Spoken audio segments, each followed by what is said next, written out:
खुलुमबाय, आं उदांस्रि मोसाहारि। बडलेण्ड बुब्लिनि जानानै बयखौबो बरायना लाबाय। दिनै 14 आगस्ट 2024। नोंथांमोननो बडलेण्ड बुब्लिया दिनैनि साना मा मानि थाखाय मिथिजायो एबा दिनैनि सानाव मा मा हाबाफारि फालिनाय जायो नोंथांमोननो फारि फारि बडलेण्ड बुब्लिया फोरमायगोन। दिनैनि सानखौ पाकिस्तान इन्डिपेन्डेन्स डे महरै फालिनाय जायो। पाकिस्तान इन्डिपेन्डेन्स डेखौ बोसोरफ्रोमबो 14 आगस्टआव फालिनाय जायो। 14 आगस्टआव पाकिस्ताना उदांस्रि मोननो हादोंमोन आरो 1947 मायथाइयाव ब्रिटिश खुंथायनि जोबनायनि उनाव बेखौ जारगोरा हादर फोसावनाय जादोंमोन।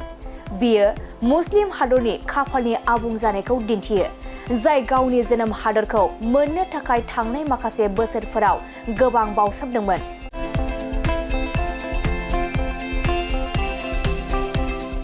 बेनि अनगायैबो दिनैनि सानखौ रयेल नेशनेल एग्रिकालचारेल श' डे कुइन्सलेण्ड,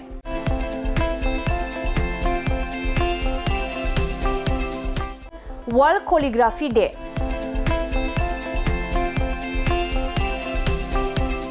आरो प्रामुखा डे महरै फालिनाय जायो।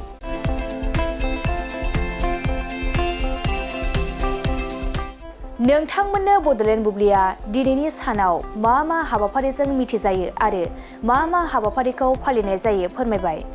गोजोन्थों। मोनसे फोसावथाय, नोंथांमोननि ओनसोलाव सोरबाफोर ड्राग्स एबा फेग्रा मुवाजों नाख्रेबजानानै थानाय सुबुं दं नामा?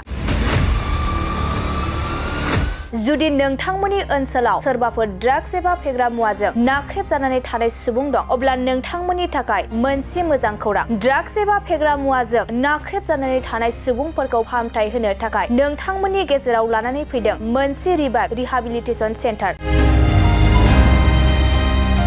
जुदि नोंथांनि नखराव आरो नोंथांनि ओनसोलाव सोरबाफोर ड्राग्स एबा फेग्रा मुवाजों नाख्रेबजानानै दं, अब्ला नोंथाङा रिभाइभ रिहाबिलिटेसन सेन्टाराव फाहामथाय होफैनो हागोन। मंगलदै 1 नं बामुनपारा दरंआव थानाय रिभाइभ रिहाबिलिटेसन सेन्टाराव नोंथाङा ड्राग्स एबा फेग्रा मुवाजों गोदोसोनानै थानाय सुबुंफोरखौ फाहामथाय होफैनो हागोन। नोंथाङा नोंथांनि ओनसोलनि फेग्रा मुवाजों गोदोनानै थानाय सुबुंफोरखौ बे रिभाइभ रिहाबिलिटेसन सेन्टाराव फाहामथाय होनानै सासे राफोद आरो मोजां सुबुं खालामनो हागोन।